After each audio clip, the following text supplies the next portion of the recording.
name is Emily Hendrickson, and this is week 8. We are doing criminal law, and this case is Crite versus Commonwealth of Kentucky.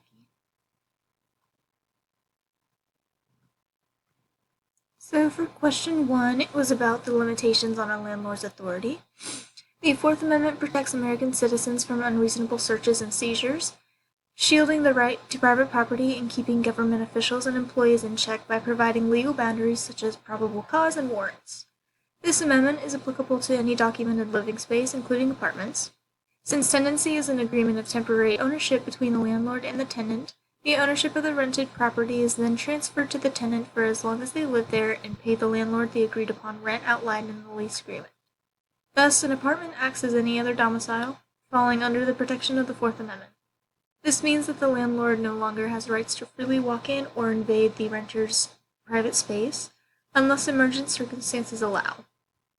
Similarly, the landlord cannot normally grant access to outsiders, including law enforcement. However, in the case of Crite v. Commonwealth of Kentucky, police were called to safeguard the property manager and an electrician from a potential threat, meaning that they appropriately entered the dwelling.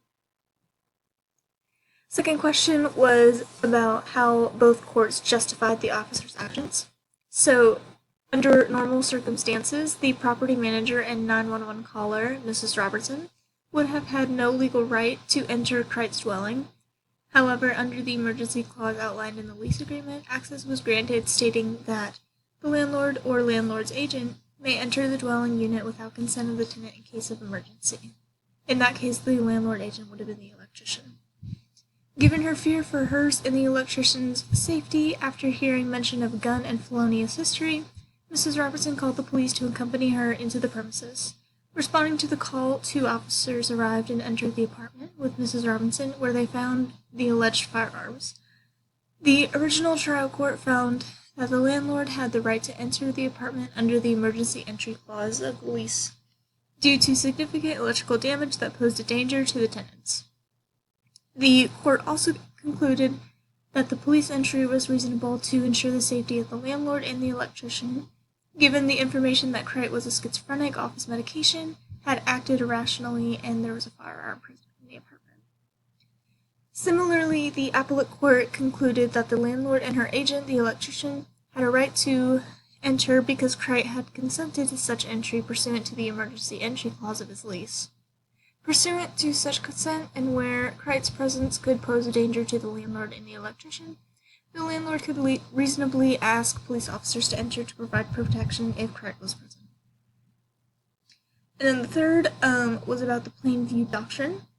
So, as it sounds, the plain view doctrine exists to bypass the need for warrants by allowing officers or detectives to legally acquire evidence if it is seen in the direct line of sight or plain view of where the investigator stands. Essentially, evidence in plain view requires minimal police work, meaning that the evidence is not obtained by investigative intent rather than pure happenstance. In Crite v. Commonwealth of Kentucky, the firearm that Crite was not legally allowed to possess due to his status as a felon was in plain view of the officers, leading to the removal of the weapon, consequent arrest, and the later admission to evidence.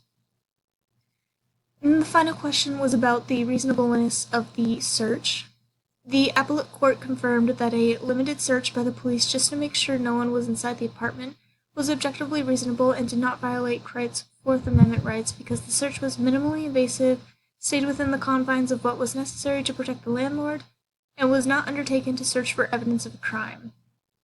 Based on the report of a firearm and unstable, mentally ill individual, the officers conducted a quick search to ensure the safety of the landlord and the electrician, only searching the areas in which a person could hide themselves. And these are the references. Thank you.